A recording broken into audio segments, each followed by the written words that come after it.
travailleurs de la RTS 100 000 francs yooyu néew na ñu fi joxoon 100 000 francs am na yeneen yu liggéeyoon fii ba soog gis ñu sax 100 000 francs yi fa dañoo mujj toog jàpp seen ñàkk. Il est important de souligner que la signature de cet accord était liée à celle des décrets d'application sur le financement de l'audiovisuel public conformément au code de la presse signé en mars 2024. Pourtant, ce financement n'est toujours pas effectif faute de volonté politique. loolu aussi du ñàkk gars yi daan ci ñëw muy financement audiovisuel public bi nga xam ni loolu tamit loi la bu ko teg. Face à cette suspension injuste, le SYNPAP, face à cette situation, le SYNPAP a saisi l'inspection du travail qui a donné raison au SYNPAP. Ça, je le dis, si seede ay ñoom Thierno Dramé ñeneen ñi nga xam ne ñoom ñoo doon def foofu ca inspection du travail. Un accord signé et appliqué ne peut pas être suspendu. L'inspection a insisté pour que tout soit fait pour lever cette mesure. Malheureusement, elle n'est pas allée plus loin. Au début de l'année 2025, le directeur a installé un comité de renégociation de l'accord. Les travaux ont commencé en mars, mais ils sont suspendus depuis juillet, suite au départ du DRH Oumar Diouf, qui présidait le comité. À ce jour, il n'a été remplacé ni en tant que DRH, ni en tant que président. Cela confirme nos doutes. Il s'agit ici d'une manœuvre dilatoire de la direction générale depuis la suspension initiale. Pour wax ne loolu bi mu amee SYNPAP dox ko ba ñu dem ba mbir yi dem ba inspection du travail yëf yi ca teewul syndicat yi ku ci nekk da nga jóg taxaw bi ñu jógee taxaw aussi ba ñu ubbiwaat ay négociations pour mën a yëkkatiwaat accord d'entreprise bi dem nañu réunion ba dara desul woon lu dul ñu indiwaat aspect financier yi côté xaalis bi ñii li ñu waroon def yëpp def nañu ndax ñoom ñoo bokkoon di toogandoo loolu sax fàtte naa ko wax ci début bi pour wax ne yàgg nañuy toog secrétaire général de syndicat yi di waxtaan parce que foofu ba ko doon dem di jàkkaarloo direction générale bi ñun ñi ñoo doon toog jàkkaarloo ñun ñii ñëpp ñoo ko bokkoon ay kàddu yu doon wax pour avantage yu agent yi ñun ñii ñëpp mosuñu faa werante lu jëm ci avantage yu agent yi au contraire ku fa mës a wax rek sa morom dooleel na la pour avantage yu agent bi loolu jeexee mu des partie financière boo xam ne direction générale la concerné boobu ba léegi mbir mi mënul dem mënul dikk kon ñun li ñu waroon def foofu def nañ ko boobu ba sëkk gàccee nga la ma encore une fois syndicat kër ku ci nekk def léegi la nga war lan moo ci topp ñu ni directeur des ressources humaines bi dem na dañ ko affecté feneen lan moo ci topp ñu ni négociation yi daañu ko reprendre boobu ba léegi ñu ngi xaar bind nañu sax benn lettre boo xam ne ñoo ngi nii Cheikh Ibrahima Ndiaye moo ko signé man ma signé ko Tafa si signé ko ñetti cachet yëpp ñoo bokk benn këyit bu dem ci direction générale ba léegi sax man gisuguma réponse bu mu ñëw ah Cheikh Ibrahima xëy na moom jot na réponse wala Tafa man di jotaguma ko pour reprendre négociation boobu léegi ma 3 mois bi ñu mujj dayee keroog ak direction générale nee na moom dafa bëgg Oumar Diouf dellu si waat su dellu see wala ñu ko koy amal bokk muy ñëw su ko abalee mu ñëw mu yeggale négociation mais yéen tamit est-ce que DRH amul ci kër gi nii xanaa bu dee intérimaire parce que tamit bu ñu fàtte ne DRH intérimaire bi mi ngi doon toog ci jotaay yooyu am de jotaay yooyu yëpp fekkee na ko bi ñuy négocier foofu ñëpp fekkee na ko A ba Z xam na bu baax a baax mbir mi fu mu commencé ba fu mu jeexee kon tey est-ce que dañoo war a def ni tànk wooyu wuñu Oumar Diouf du ñu yeggalee négociation yi leen boo xam ci dëgg de loolu nag mooy dilatoire na dëgg beneen bi mooy est-ce que possibilité nommer beneen DRH mënu woon am ah wala kër gi dafa amul ñu mën DRH wala réew mi moo amul ñu mën DRH wala lan mooy problème bi foofu loolu beneen problème la boo xam ne baax na ngeen xam ni syndicats yi dox nañ ci ba sonn pour avancer ko beneen décision impopulaire laa koy woowee parce que am na ku wax léegi mu ne ñii di agent yi ñu bari seen i doom problème inscription scolaire yi quoi effectivement loolu moom kenn waxatu ko parce que ñëpp xam nañ ne 25000 francs nit ñi mënuñu cee c'est franc 25000 la mooy avance scolaire xaw ma loolu mënul régler dara ñëpp gis nañu li nga xam ne moo ci am tey jii bu nekkoon accord bi am na fi loolu weesu nañ ko beneen bi mooy décision impopulaire restaurant bi du ma si dellu si Habib Badara wax na ko léegi ñëpp gis nañu restaurant bi li ci am ñun proposé nañ Habib Mbaye mi ngi nii toog sama juulee moom moo ko njëkk proposé ci réunion statutaire yi nañu wut bâche ñu ni bâche bi dafa cher foofu waaw loolu la ñu wax Habib dellusiwaat nañ ko ñu ni bâche bi dafa cher wax nañ fa waxu promoteur pour restaurant bi mais à chaque fois envoyé nañu kayit bi appel d'offre dilatoire encore moo waral nit ñi tey jii ils sont obligés di jaabante ci kër gi mel ni ñu jëm Rebeuss pour wuti añ mais ku yaakaar ni syndicat yi waxuñu ci da ngay nax sa bopp syndicat yi dañ cee wax a ba sonn waaw loolu nag bokk na woote yii parce que tamit woote bi lu koy jëriñ du dara pour que nit ñi xam lan moo xew ak aussi taxawaayu nit ñi lan la mën a jëriñ syndicat yi parce que syndicat yi nag mënuñu demal seen bopp ñoom rek de ñeenti mënuñu demal seen bopp moom ba egg fan jëm waaw li ñu mën mooy di dem di ko wax fan koy waxee di ko dénoncer te loolu moom mën naa seede ni fii nit ñi ñu koy def beneen bi mooy dafa am des CDD compétents des jeunes qui avaient fait leurs preuves ici qui ont été remerciés après leur deuxième contrat sans faute de leur part waaw dafa am ñoo xam liggéey nañu fi am ay CDD dem ba war a dugg CDI ñu yemale ko foofu ni leen mën ngeen dem toog bari na fi ci rajo bi bari ci télévision bi depuis des mois ñu ngi koy dund am na ñoo xam ne ca période tabaski bi ñu jëmee tabaski ci lañu jeexal seen CDD ñu arrêté leen daanaka xar bu ñu jëlee tabaski sax amul te ñoo ñëpp balaa ñu am CDD presque def nañu 7 ans wala 10 ans sax am ñu ko def fii ci kër gi ba takk jabar ñii am ay doom di dundee yaakaar ne intégration jot na ñu ne leen mën ngeen a dem toog ñenn ñi ay cameraman lañ sama xel dem na ci Malick Taw Marie Thiaw Mamadou Cissé ñenn ñi ay journaliste lañ may mën a Seck Baro ak yi Fatou Bari xaram naka eram Diagne am fale boobu xaw ma café ay nit ñu dem ba am fi ay émission ak yi Fatou Bari dem ba nekk fi titulaire sax dans la matinale avec une voix machallah ba auditeurs yi ñëpp naan kii kan la may mën a Seck Baro émission ñëpp xam nañ ko di ko suivre seen RSI xale yi ñoom Malick Daal c'est des cadres parce que du ay nit sax yu ñu formé woon fële c'est des cadres ay nit ñu génn ay ENO ay ISEC des polyvalents ñoo xam ne même boo leen utilisé woon comme caméra mu ngeen indi comme infographiste wala utiliser digital wala leneen lu mu doon tey boo leen woowoon foo leen yóbbu tey président feneen fu mu doon mën nañ fa évoluer yàlla def na rek ñenn ñu ñooñu nañ leen toog waaw nañ leen toog mais ñeneen dañ ñëw terrain bi jam ñaajo du ma ci sore dama koy bàyyee Cheikh Ibrahim coopérative d'habitat bi buurkat yooyu yëpp moom la ci dellu si mais ñëpp xam ne kër gi problème oto posé wu na fi te ay oto ngi gaare ñëpp xam nañu problème climatisation posé wu na fi ñenn ñi dañuy wuti sax dem ci taatu garab yi di seetlu ñëpp xam nañu ne problème montage logiciel posé wu na fi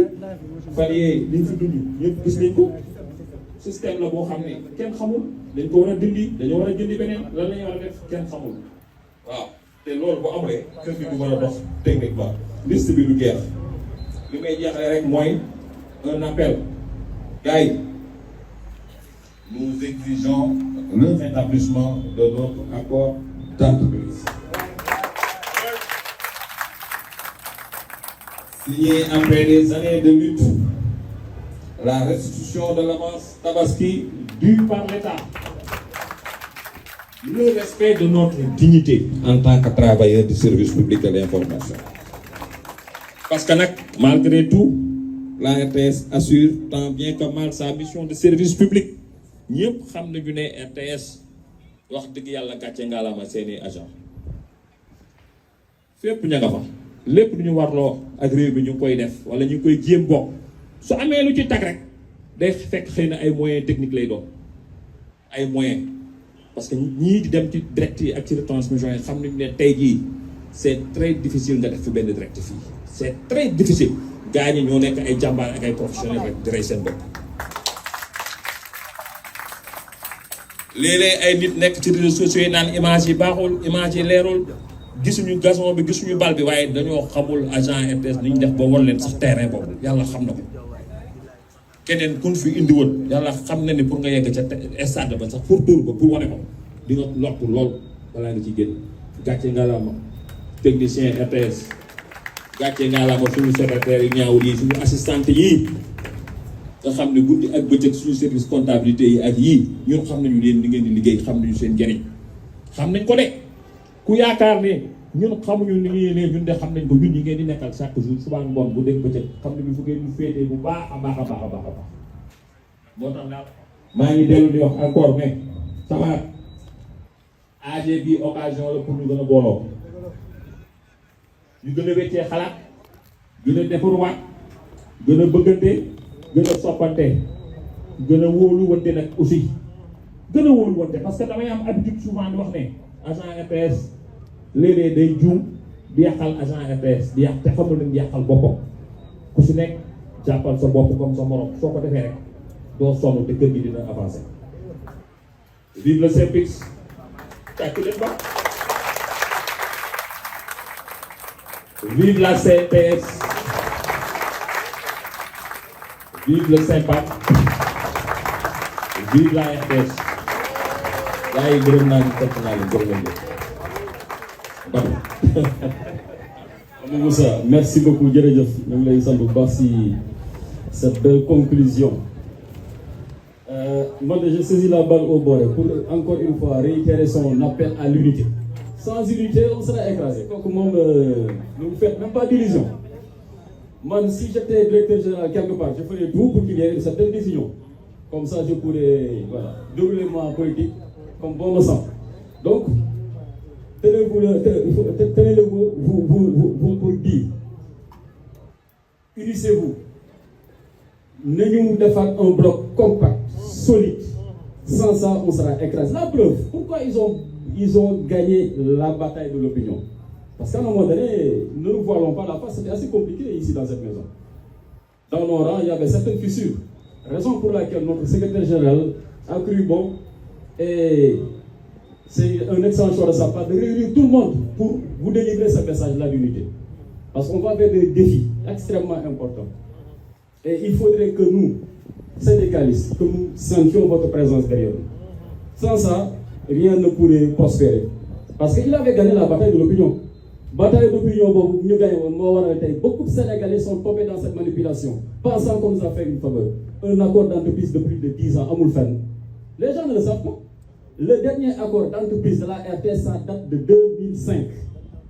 20 ans. Je pense que certains d'entre nous, peut-être qu'ils étaient encore à l'université pour faire leur soutenance autour-là. Si je me dis, il y a peut-être en deuxième, je pense bien, première année. En 2005. Nous sommes en 2025. Ça fait combien?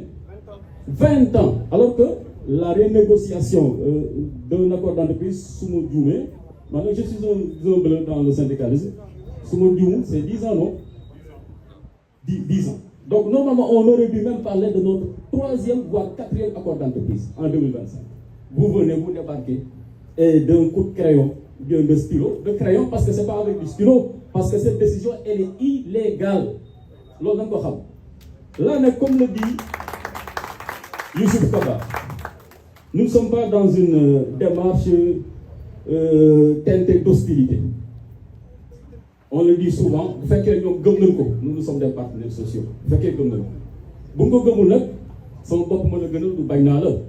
Parce qu'il est question pour nous d'assurer quand même notre dignité, de préserver notre outil de travail, un outil de travail tellement vétuste. Chaque fois je prends l'exemple sur le desk sport, c'est pas parce que Thierno me fait pas souvent, mais c'est la vérité. Est-ce que Amnesty, M. Stade, le moniteur avec lequel ils travaillent, moniteur. C'est pourquoi ils ont tous des problèmes de vision aujourd'hui. Le moniteur est date de Mathusalem.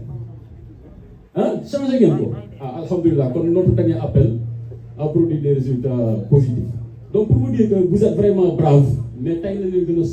parce que là, on est à la croisée des chemins, c'est une nouvelle dynamique. Donc encore une fois, chers travailleurs, n'ayez pas peur. Je pense que ça c'est le pape Jean-Paul qui l'avait dit, et l'histoire lui a donné raison. N'ayez pas peur. Unis nous vaincrons. Parce que l'histoire, il n'y a aucune faveur. C'est un avantage. C'est vrai, on peut me dire, nous sommes tous d'accord là-dessus. Moi, le premier, qu'il y a eu des incohérences, il y a des écarts que rien ne pouvait justifier, qu'il fallait renégocier ces questions. Ok. Mais de là à venir, quoi ça, d'une croix, sur un accord, c'est la première fois. On a été trop nous de la RTS. Mais malheureusement, personne ne pouvait gagner une bataille d'opinion parce que c'est un nouveau pouvoir qui venait de se mettre en place. Mais là, il est question de sortir de cette léthargie. Et je pense qu'à partir d'aujourd'hui, la torpeur elle est derrière nous, le sommeil est derrière nous, fini la léthargie, le syndicalisme maison est à nouveau debout.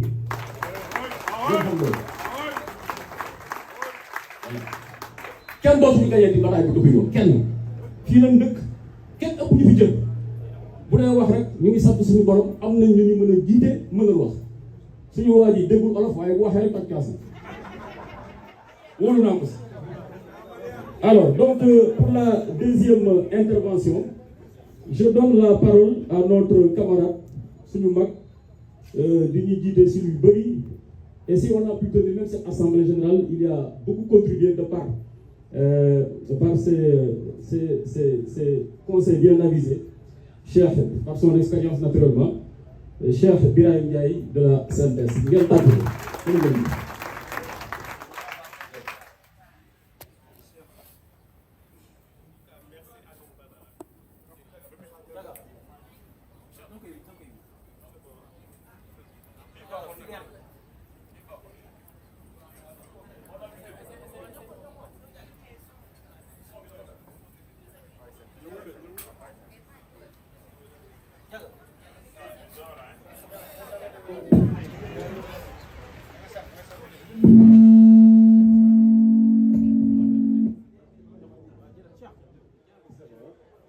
Ok, merci Ndiaga, merci Aline Badara. Bonjour à toutes et à tous.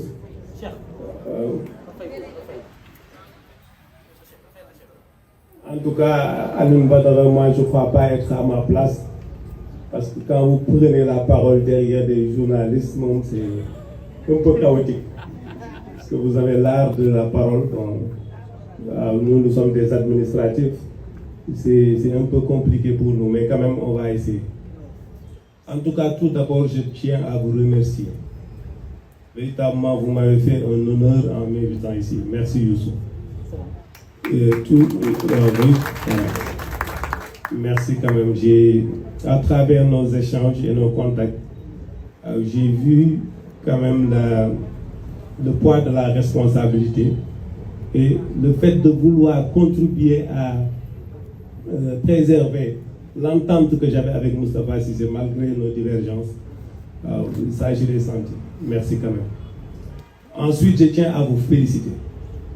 Féliciter tous les membres de ton équipe par rapport à cette forte et belle mobilisation. Alors, vraiment, ça fait longtemps que je suis dans le syndicat, mais une telle mobilisation, ça faisait un moment qu'on ne l'avait pas vu. En tout cas, félicitations à vous. Et comme j'ai l'habitude de dire, le syndicalisme, c'est un rapport de force. Et pour ma part, le rapport de force doit être favorable aux travailleurs. nag olof mooy faral di wax peccum biir bu neexee nday jaay jàpp sa mbagg yéen ñi fi toog yéenay jàpp seen mbagg parce que nag c'est pas une mince affaire le fait de faire du syndicat surtout à la RTS. En tout cas, félicitations à vous tous, travailleurs, félicitations aux SYNPICS, félicitations aussi à Maman. Il l'a dit et il l'a répété. C'est-à-dire si, je ne sais pas, qui va parler d'unité ou d'union, mais devant le directeur général, on parle d'une même voix et d'une seule voix. Et devant le directeur général, c'est question d'argumentaire. Celui qui a les arguments vraiment, c'est lui le chef. Et devant lui, nous parlons d'une seule voix. Et ça, vraiment, je tenais à le dire et à le saluer. Et je pense que Maman, il a fait pratiquement le tour de toutes les questions. Bu leen foog ni amul benn point bu ñuy toog directeur général di ko ragal a soulever wala di ci ragal a dem ba jeex amul au contraire sax dañu ciy mel. waaw li mu wax fii yëpp nag dëgg la mais nag lenn dong moo ñu manqué woon mooy cette forte mobilisation et engouement bi autour des syndicalistes parce que loolu moom bu amee gëm naa ne lu ñu mënul régler amul pour revenir juste si accord bi li mu wax dëgg la terrain yi c'est vrai naa ci ñëwaat mais accord bi je tiens juste à rappeler rek que idée boobu sax Thierno Dramé mi moo ko am fii laa toog dajeeg moom mu woom ba ma ñëw ne ma Cheikh bi est-ce que xalaatoo sax ñu def benn lettre commune adressé ko au directeur général parce que DRH bi bu ñu demee ba léegi yàgg na te amul benn évolution ma ne ko tu as parfaitement raison ñu esquissé benn correspondance ma signé Moustapha Cissé signé mu yegg si directeur général jotuñu réponse waaw suñu dernière rencontre bi sax il a taquiné maman en lui disant c'est vrai parce que on lui a reproché le fait que l'administration est écrite waaw bu le syndicaliste yi bindee lettre da ngay bind tontu te lettre bi leen donc ci nekkoon amoon nañ président comité nekkatu fi choisir beneen président comité ñu continuer suñu négociation parce que nag pare woon nañ presse bu ñu amoon ñaari séance am accord bi parce que tamit loolu foog ngeen xam ko ñun suñu objectif yëpp lenn la woon ñu am benn document fini kañ nañ koy appliquer loolu beneen combat waaw biñ ko bindee loolu tontu wuñu mu dajeek soit maam ma mu interpellé ko ñu ne waaw sama souhait mooy parce que foofu tamit sax il l'a dit et répété je sais pas comme quoi ni Diouf a été dépêché au niveau de la RTS par l'administration pour une restructuration et l'histoire de la convention de la convention rentre dans ce cadre de restructuration te moo ko commencé li ci des bëriwul il a demandé au niveau du BOM bureau organisation et méthode pour ñu dépêcher ko fi le 26 passé on a tenu une rencontre mi nañu woon suba on allait avoir un calendrier fixe boo xamante ni dañ naan telle date dañuy daje pour ñu finaliser loolu boobu ba léegi nag gisuñu dara kenn wax na ko c'est du dilatoire wala il peut pas mettre la main sur Diouf pour mu ñëw moom moo xam parce que nag je pars du principe que nous on avait juste besoin d'un président de comité mënoon nañu bañ a am sax DRH parce que nag foofu sax la fois passée waaw le 15 septembre lañ ko bind lettre waaw c'est vrai que 15 septembre ba 19 novembre ay regarder de près dafa mel ni moom liggéeyu waaw accord bi daal la balle est dans son camp et ce que nous lui demandons aujourd'hui c'est qu'au sortir de cette rencontre avant la fin du mois de novembre qu'on ait un document fini waaw l'histoire du budget nag ñu jëm ko liggéey ci beneen mais qu'on ait un document fini boo xamante ni ku ci nekk xam nga ni parce que moom moo ne c'est pas équitable ñu ne ko proposer parce que aspect financier yi ñuy wax sax doo mën ni dañ ci yàgg waaw il n'a qu'à nous proposer des montants financiers yoo xamante ni il juge ça raisonnable xool ñun à notre sein lan la ñuy décider accord bi daal loolu laa amoon lu ma ci yokku la balle est dans le camp du directeur général nous voulons un document fini il n'a qu'à nous envoyer quelqu'un pour finaliser le dossier par rapport à la situation des terrains ñaari aspect la dafa am aspect boo xamante ni coopérative bi la am aspect boo xamante ni parcelle la par rapport à l'aspect de la coopérative foofu moom vraiment man moom ku def lu baax dama koy wax parce que nag il nous devait 75 millions il a pris un engagement sur lui dans un premier temps il nous a donné 50 millions chaque mois il nous donne 5 millions et ça il le respecte et je lui tire un chapeau bas parce que nag agent yi yàq nañ ma lu nekk nee nañ sàcc naa xaalis bi ñii nee nañ sàqal naa ko pexe waaye léegi defe naa ñi ngi jot seen chèque nànk-nànk waaw et ça nag vraiment c'est grâce au DG Pape Alé sant naa ko ci gërëm naa ko dem naa réunion bu mujj sax nee naa ko dama bëggoon nga yokk montant et je sais que il a pris un engagement d'ici décembre mu def le tout jox ñu 50 millions ñu delloo nit ñi seen xaalis beneen aspect bi c'est l'histoire des parcelles foofu nag laaj na ma def benn genèse parcelles yi boo leen xoolee dañoo yeewu amoon surtout Rufisque un centre émetteur loolu moom jiitu na suñuy ñëw fii sax un centre émetteur de pratiquement 35 hectares ñu yeewu bés dégg ni impôt et domaine ñu ngi koy morcelé ñun RTS ñu dem bëgg ci am wàll fekk joxe nañ ko moom jeex bi syndicat bi yëngalee receveur des domaines nu Rufisque woo leen yëkkati 150 parcelles jox leen gis ngeen coow la mu fa indi ba tax syndicat bi maag Moustapha Cissé si loolu la ñu ñëwee bi ñu ñëwee ñu fekk fi situation boo xamante ni 536 agents ñoo ci des ñu war a am parcelle 536 yooyu ñu dem receveur des domaines nu Rufisque mu yëkkati benn site 10 hectares jox ñu ko bi ñu joxee surtout 10 hectares bi ñu laaj leen à peu près surtout 10 hectares ñaata parcelle la mun a am ñu ne 360 ñu ñëw fii direction bi créé benn comité syndicaliste yi nekk si ressources humaines nekk si ñu def seen dispatching def liste 360 personnes ñu ne ñii ñoo war a am si surtout 10 hectares bi ñu defee loolu ba pare li ci garaaw sax mooy c'est-à-dire 360 parcelles pour mu mun a am ci site bi il faut que ñu respecter code de l'urbanisme. Donc si on part du principe qu'on doit respecter le code de l'urbanisme, autant de parcelles il faut avoir en respectant le code de l'urbanisme, c'est 360. Donc à y regarder de près, nous n'allons plus avoir de moyens pour financer les travaux de terrassement. Pourquoi? Parce que peut-être on a mis la charrue avant les bœufs, on aurait dû demander ñaata la ñuy fayee loolu ñu fayee ko en nature, c'est-à-dire peut-être 100 parcelles la ñuy fay promoteur mu jox ñu 260 defuñu loolu dañoo ñëw rek ñu ne 360 bi ñu defee loolu directeur général nañu léegi ñu ne ko waa foog nga jàppale ñu mi ne ñu da ngeen di cotiser boo leen cotiser man directeur général naa lijjanti ñu jàppale cotisation boobu ñu ne woon à raison de 1,5 million par parcelle ñu commencé cotiser li fi xew fi bëgguma ci ñëwaat nettali xuloo la ñu yeewu ñu ne dañu joxe terrain yi gratuitement ba ma ko déggee sax damaa sant parce que nag vraiment ñun syndicaliste suñu rôle mooy protéger travailleur su mu nee am te du débourser day sant yàlla ndekete boobu dañoo wëlbati carte bi en quoi faisant en respectant le code de l'urbanisme on a 360 parcelles maintenant bu ñu ko bëggee joxe gratuitement dañoo wut benn promoteur ne ko fa école yi nekk fa jàq yi nekk fa marché yi nekk dagg ko jël ko nga morcelé ñu suñulee après dem sa yoon léegi nag loolu boo ko waxee promoteur ñaari hypothèse moom bu demee urbanisme fekk fa ñoo xamante ni jubal jubbanti moo leen tax a jóg loolu du ko mën a réussir waaw parce que kii def loolu mooy wane ni il ne respecte pas le code de l'urbanisme te ñoom ñoo koy signé looloo tax ñun on a eu un arrêté bien avant ñoom de 2023 à 2024 ils n'ont pas pu avoir un arrêté qui autorisait le morcellement de 416 parcelles yi fi fekk waaw bi ñu ko waxee DG nag il a contacté le ministre de l'urbanisme maa ngi koy clash keroog sax ne ko nag comme yoo xamoo terrain yi dara bi ngay dem rek ma waroon woo mu ne ma entre deux réunions la ñu daje ma wax ko lii mu évoqué le ma ne ko ñun ay jullit lañu te xam nañ ni promoteur bi fi DG nekkoon jël def na ci xaalisam te promoteur boobu waru woon signer contrat ak direction générale parce que la coopérative est privée c'est une personne morale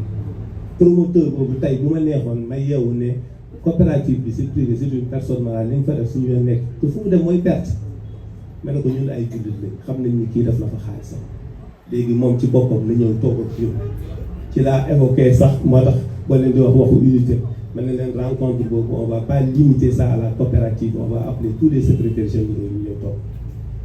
promoteur boobu génneen ñu convention bi mu signé ak direction générale bu RTS ñu xam moom lan la diggaale woon ak direction générale bu RTS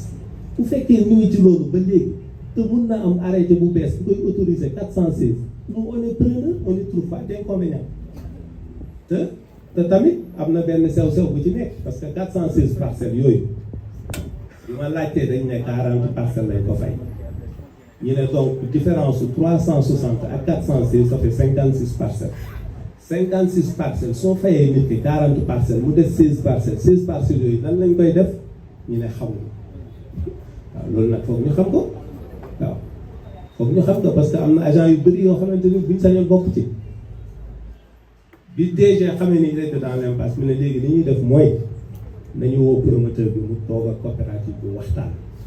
mais ne ko ñun moom amuñu benn problème su génnee convention bi ne lii lañ ko signé ñu xool ne respecté na travaux yooyu mun na am arrêté bu bees bi fixé affaire yi à 416 ñu toppante liste bi du 1er au 360e agent ñun on ne trouve pas d'inconvénient léegi nag la balle est dans son camp il n'a qu'à appeler le promoteur ñu ñëw toog waxtaan ak moom xool finalité bi daal remboursement yi macha allah ñu ngi koy jox ñaari aspect yooyu defe naa loolu laa amoon lu may wax ci terrain yi gars yi parcourir nañ problème yëpp mi ngi guddi j'ai laissé la parole à Youssou. waaw Mbourkat foofu it ñun amul parce que ñun bi ñuy négocier 360 yi dañ ne 177 agents ñoo ci des 177 yooyu daal xol ba lañ leen njëkk dikk mënuñu am daal xol ñi ne dem nañ Mbourkat tamit ñu ne ñun liste bi lañ soxla parce que ñun dañoo déggoon ay rumeurs comme quoi sax c'est une liste de 200 agents par rapport à nos différentes rencontres statutaires ils ont évoqué que ni liste Mbourkat boo gisee ñu téye ko parce que su ma juumul chaque parcelle devait revenir aux agents à chaque agent 1,3 million wala 1,5 million. Et le DG alors voulait que quand même ce montant-là soit réduit mu nekkoon en négociation ak ñoom pour ñu wàññi ko. ñu ne leen waa léegi amul problème loolu sax maam maa ko évoqué la fois passée ne leen waaw daf leen liste bi ñi ci xam dem préparé wu ji bu dee dañuy tegg natt téye ñu tegg natt téye buñ leen ne am ngeen ci nga dugg ñu financé. mais daal loolu tamit tey na suñu xel parce que ñun mënuñu comprendre léegi ngeen 200 personnes ñoo ci am ñu ne leen jox ñu liste bi ñu taf ko fii ñu ñuy tey ëllëg ci biir ngoon bon vraiment je comprends pas waaw vraiment bu amee luy ñuul ci soow bi daal nañ ko wax ni parce que nag ñun yàlla suturaal nañ buñ ci doon dox lu lëndëm heure bii duñ toog fii di wax waaw parce que nag suñu kaso xajoon nañ ci de Moustapha Cissé mi chaque jour bi ne ma Cheikh maa ngi lay ñaanal ci terrain ndax ba ñu dajalee xaalis ba pare war ko viabiliser ba ngeen dàqooree yéen ñëpp maa bay waaw te su ma nangoon ba léegi ñun ñëpp ñu ngi ci mbam waaw vraiment léegi daal ñoo ngi leen di ñaan directeur général nous voulons faire les choses dans la transparence des agents nous attendent te affaire bi yàggul dafa yomb il suffit juste d'appeler le ministre mettre en rapport avec quelqu'un de très diligent un chef un truc mu dem régler ko mu jeex waaw on a le site li ci des xaalis la ñaaraaw chaque direction générale génne xaalisam dugal ko subvention don et subvention parce que rek ki fi jaaroon si na trop waaye jàppale nañu il a mis beaucoup d'argent au concert de la RTS par rapport à ces terrains waaw vraiment et c'est ce que j'avais à dire bu amee ku may compléter mu compléter ma encore une fois félicitations pour cette forte mobilisation Youssou waaw maa ngi leen di ñaanal combat yi ngeen di dugg yàlla na ngeen ko gagné waaw te xam ne nag affaire yi yombul waaw mais travailleurs yi bu ñu xamee ci li ngeen nekk rek amaana mën nañ leen jàppale jotaay yu mel nii nag bu mënul nekk chaque jour yi groupe yaa ngi fii rencontre sectorielle yaa ngi fi waaw ñun nag waxoon naa leen ko te dama koy féddali parce que lii boo gisee ngeen réussir que c'est parce que y a du 109 Tafa Cissé mënu ko woon parce que pas la léegi waaw léegi nag li ngeen def ba am du 109 ñun it loolu la ñu bëgg def ba am 109 waaw bu ñu ko amee gëm naa ne affaire bi dina gën a dynamique ñëpp bokk ci waaw parce que nag dañuy taxé ne agent RTS boo waxee xaalis nit ñi dañuy ñëw syndicalisme c'est vrai xaalis la mais tamit défendre sa boîte la waaw te loolu nag vraiment foog ñu taxaw si direction bu gisee ni tous les travailleurs sont derrière les syndicalistes bu ñu waxee ak moom dinañu dégg waaw bu jëlee engagement dina ci gaaw te gëm naa ni lii tey bu ñu fi jógee di ngeen xool ne les choses vont bouger waaw vraiment merci beaucoup. Merci beaucoup Birame ñu ngi lay ziar bu baax encore une fois di le remercier pour votre engagement pour cette noble cause donc la défense des intérêts matériels et moraux la famille consacrée des travailleurs de la RTS. Donc à la suite de cela ñu jox kàddu gi notre président il passe dafa am benn rendez-vous quelque part ok comme c'est bon il passe donc je pense que la séance est ouverte, oui? Non, j'allais pas dire fermer. La séance est ouverte. La parole à qui veut la prendre. Donc on commence par Thierno Dramé. Ah ok. Thierno Dramé. Merci. Asalaamaaleykum wa rahmatullah. maa ngi nuyu ñëpp. di commencer par nos secrétaires généraux, à commencer par Youssouf Kaba, di ko féliciter encore une fois ñaanal ko yàlla sama papa day faral di wax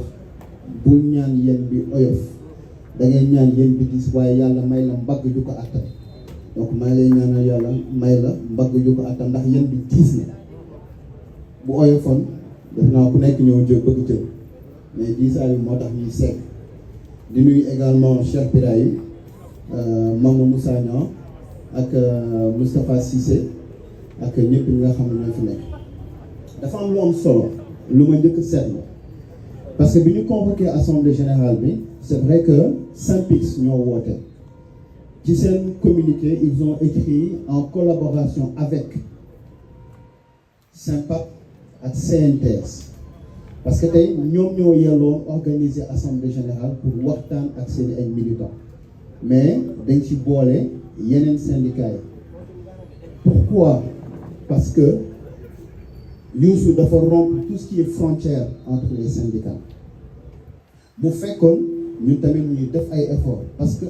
bëri na ay jéego yoo xam ne ñu ngi ko doon teg xëy na dañu amagul woon cadre pour wan ko nit ñi mais je pense que bi ñu convoqué assemblée pour élire un nouveau bureau au niveau de la mutuelle waroon nañu gis prémices yi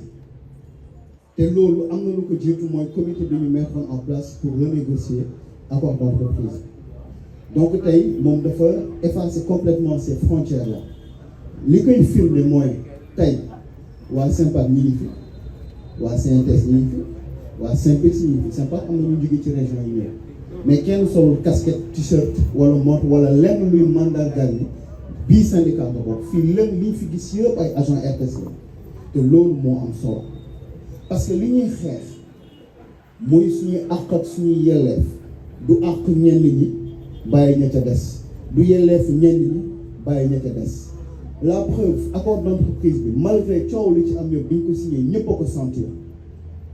bi ñu ko dindee on l'a senti encore plus et tout le monde en même temps pas seulement une partie des agents tout le monde l'a subi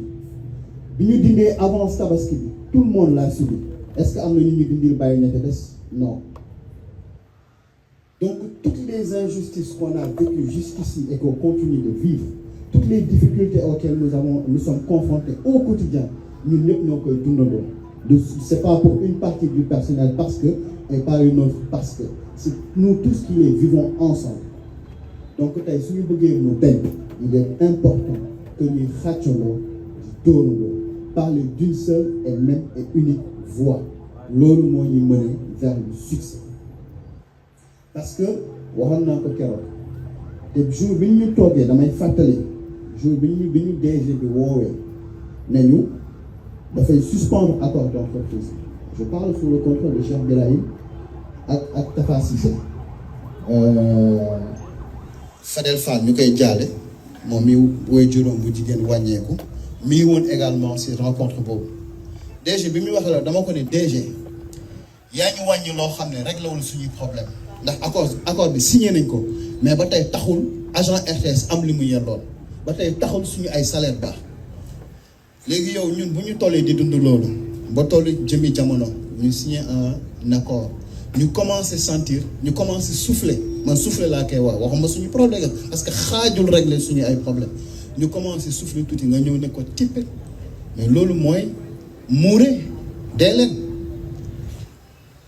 leen parce que bu fekkoon dañ ko dindi rek ñu delluwaat ci lu ñu amoon mais diggante bi ñaata ñoo jël ay prêts parce que il faut qu'on se le dise nous sommes des gens ambitieux on a le droit de faire un prêt pour acheter un terrain on a le droit de faire un prêt pour acheter une voiture pour changer de standing wala ainsi de suite dem jënd appartement bu gën a yaatu c'est de l'ambition fayuñu suñuy salaire pour que après ñuy gas suuf di ko fi dugal c'est des questions vitales yu ñuy régler te képp kuy xëy di gont war nga ko mën a régler parce que loolu mooy sax bi en réalité booy liggéey di gagner pour lan la régler les problèmes essentiels toi boo dëkk oto bu lay indi wala yëre yu baax nga sol ko mën a inscrire say doom mais bu ñu demee ba tey agent RTS am problème pour inscrire ay doomam école c'est que c'est catastrophique te lu am la ce sont pas des choses yu ñuy wax nii dafa am ci kër gi ay suñu ay collègues yoo xam ne ñi ngi leen di croiser chaque jour matin midi soir dañuy sagu mais yàlla xam ne ni intérieurement ñi ngi bëgg a dee parce que boo demee ba inscrire say doom école nekk problème ci koo xamante ne da nga fayeeku ça veut dire que s'il y a quelque chose qui va pas man nag dafa am benn appel bu may lancer te la ma waxoon il y a plus bientôt 1 an lay waxaat ëpp na ko sax d'ailleurs parce que l'histoire de la renégociation j'y ai jamais cru ñi ngi nii duñ ma bàyyi ma fen duñ ma bàyyi ma fekk j'y ai jamais cru parce que ci première rencontre ba lañ leen wax nii dafa moom a njëkk jël parole moo ko wax ñun dañ yaakaaroon ni bu ngeen ñu woowee da ngeen ñu defal tout de suite ay propositions ñu avancer parce que ki taxaw ne li ñu leen yokkal xeeb naa ko bu woowee ñëw leen toog ñu waxtaan nu ñu ko yokkee ñun yaakaar nañu bu ñëwee toog day ne léegi man yokk naa temps su ko defee ñu avancer ñu ne non nañu bindaat xoolaat texte yi y a des choses à améliorer y a des choses à revoir nangam sang waxoo wax ñu ne ok xëy na loolu mën na bañ a yàgg ñu ne ci pendant 3 mois matu ko sax d'ailleurs parce qu'on a commencé en mars dem ba juin dernière réunion bi c'était au mois de juin ñu boucler tout ce qui est texte waroon jublu ci nga xam ne mooy la partie financière diggante bi ñu dégg nii DRH bi dem na loolu ak léegi juin ba léegi ça fait combien de mois donc il y a pas eu d'avancement 5 mois mais man ça me conforte dans l'idée bi ma amoon dès le départ ni j'y ai jamais cru parce qu'en réalité le combat c'était pas de renégocier le combat c'était de remettre l'accord c'était de restituer l'accord parce que tout le monde est d'accord pour dire que cette suspension elle est illégale parce qu'un accord d'entreprise c'est du droit acquis le droit du travail c'est un droit positif lépp lu muy def mooy luy protéger agent bi luy fexe mu jëm kanam sur le principe de négocier on n'a pas été contre dès le départ on n'a pas été contre parce que de toute façon ñun li ñu wax on va pas faire la politique de la chaise vide et puis de toute façon comme nee na dafa bëgg améliorer nañ ñëw toog mais on a toujours dit parce que accord bi dafa prévoir ay mécanismes de dénonciation sur les 5 premiers articles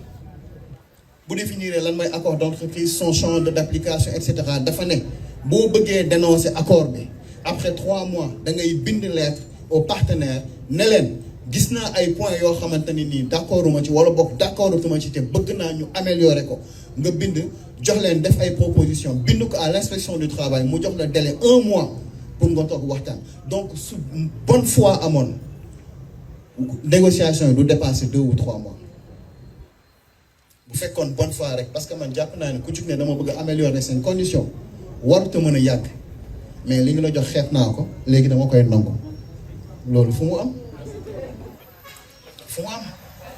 léegi nag man li may woote mooy parce que bon yaa amoon ay éclaircissement yoo xam ne bëggoon naa ko ab ay choses yu ma bëggoon yokk bien sûr mais Aliou mi ngi may mettre la pression le temps mais loolu lépp am c'est pas grave ce qui est important mooy cette dynamique là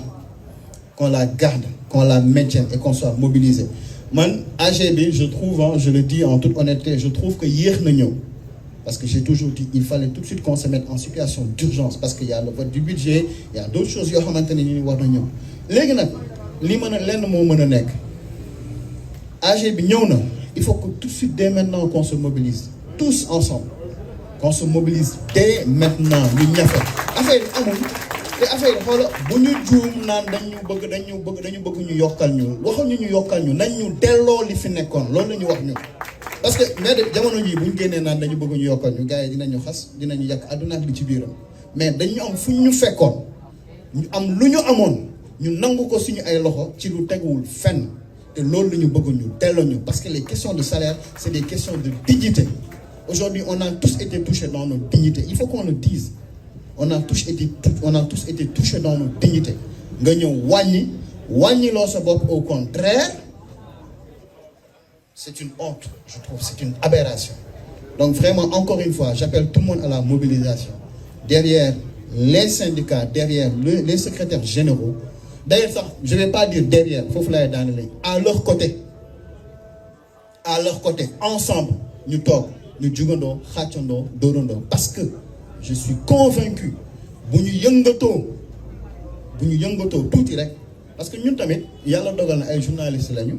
wax ma sax journaliste am nañu ñu xam ci ñi fi nekk yàlla dogal nañu le président Diomaye ñoo bokkoon benn chambre bi ñu doon fréquenter bi may nekk première année en fac de droit am nañu ñu xam autour de te ñi ngi waxtaan ak ñoom li ci des mooy ñun ñu togg ci ni suñu àq ak suñu ay yelleef dañuy xeex ñu delloo ñu ko suñ ko defee si on y croit suñu gëmee si on se fait confiance bu soobee yàlla dinañu am ndam loolu laa leen di ñaan di leen sant di leen gërëm.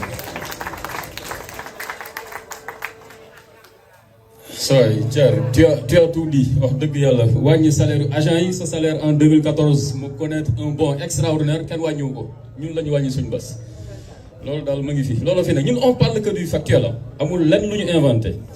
alors l'autre intervenant Jadre booy da ngay xaar tuuti ñu dem ba Ndar dara defaat demi tour Thiès notre ami Jadre sama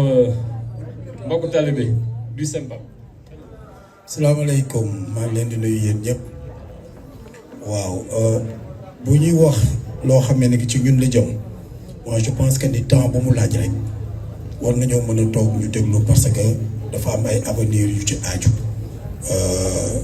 ay ABK comme ni ma la daan wooy bi nekkee 2STV bi damay jégalu lu bari ñun fii ku fi ñëw yab ñun ñoo ko jox yat ba mu ñuy dóore moi je pense que ni foofu la ñu war a jóg commencé képp ku ñëw fii nii di ñu yab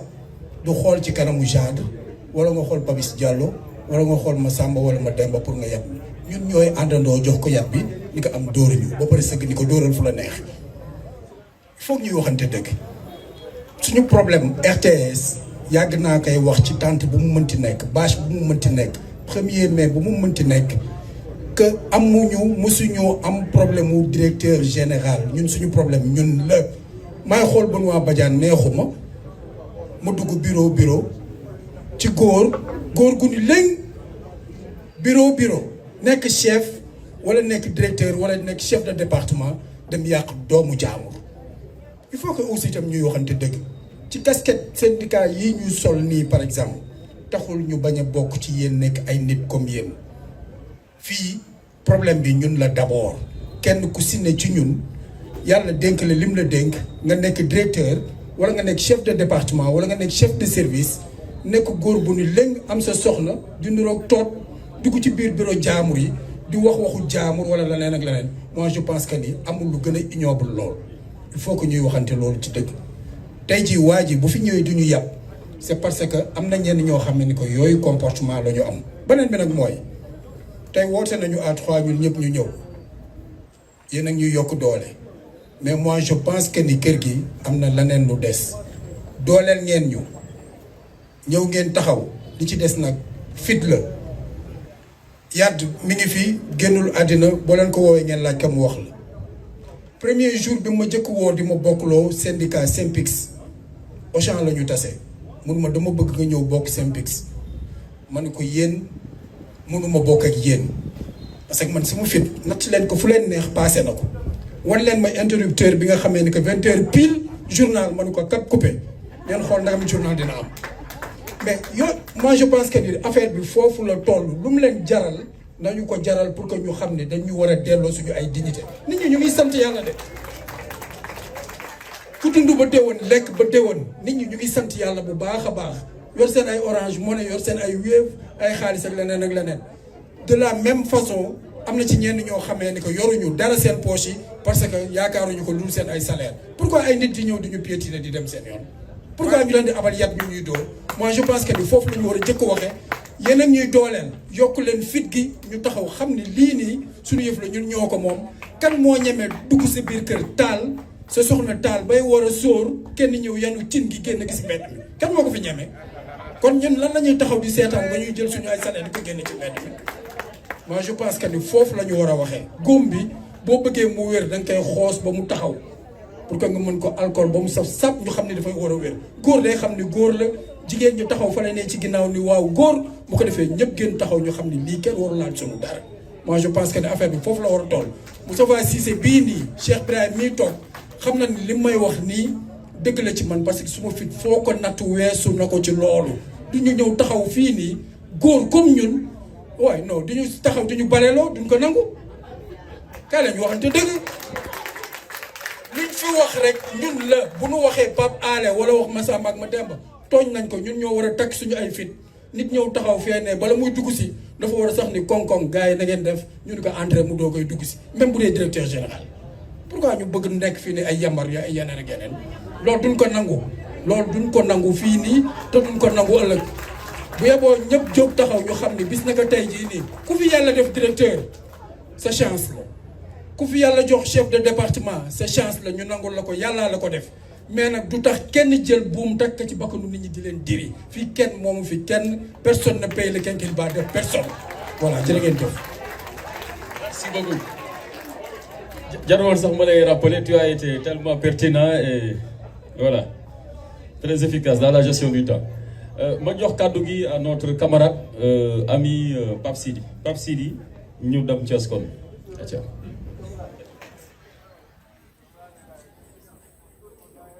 Bon, asalaamaaleykum camarade maa ngi leen di nuyu yéen ñëpp di nuyu assistance bi man nag li ma bëggoon a wax lu bari grand genre dama cee jiitu quoi moo tax xam naa du ma sori li may wax rek mooy information yi ñu jot fii ci secrétaire généraux yi ñu jot fii information yi ñu fi jot ça se montre ça se voit que ni le directeur général Pape Alé Niang ñun daf ñu yàpp teguñu fenn faale wu ñu yëguñu parce que moom mënul ñëw ñun ak yi ñu amoon mu dindi ko teg ko fële ba pare moom maintenir ay avantage am di dugg ci otoom di dugg ci avion yi voyager dem di ñëw rek les problèmes am ñun ñu ne dans des difficultés loolu duñ ko nangu ñun agent RTS nag ñi ma ko sañ a wax dañoo yaru trop il faut ñu def benn bloc ñun duñ defee benn bloc directeur général bu fi mën a ñëw xajuñu ci kawam il faut ñu def benn bloc mën a xeex mën a jot li ñu moom Cheikh Ibrahim maa ngi lay nuyu de passage sànq dégg naa ko mu ne ñoom li ñu war def nañ ko ci direction générale des non desul ci direction générale ci ñun la des ñun ñooy def benn bloc bu fekkee def nañ benn bloc duñ talee ci kawam lu ñu bëgg ñun nañ ko am loolu laa amoon dama ci dolli di droit. Le Thiessois, la jeunesse malsaine.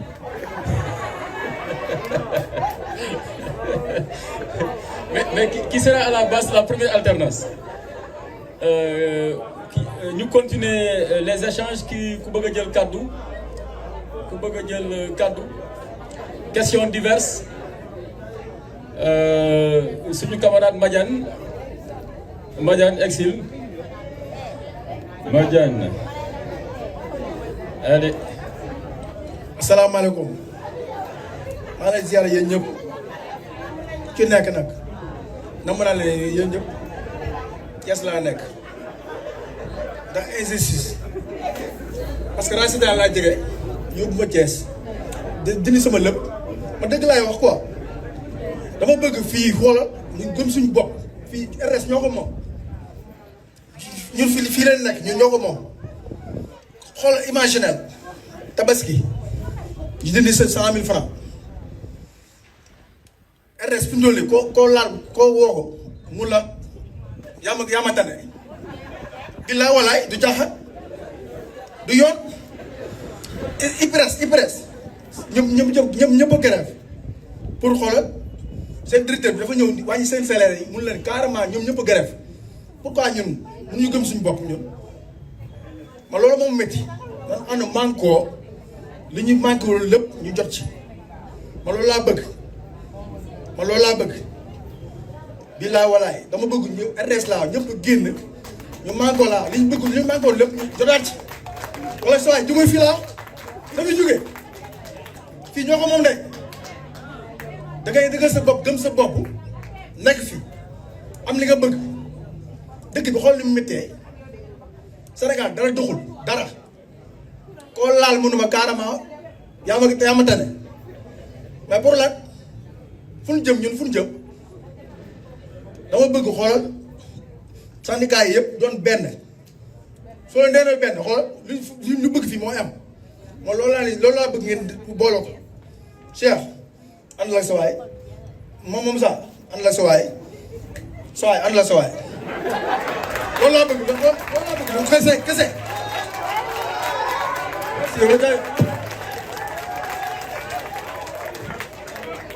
bon gars yi yéen a ko déggandoo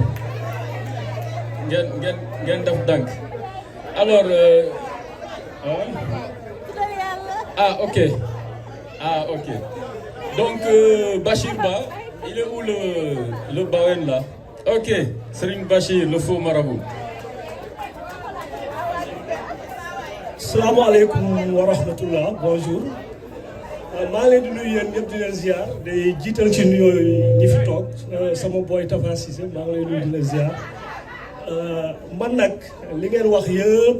ànd naa ci mais li ma ci bëgg a yokk mooy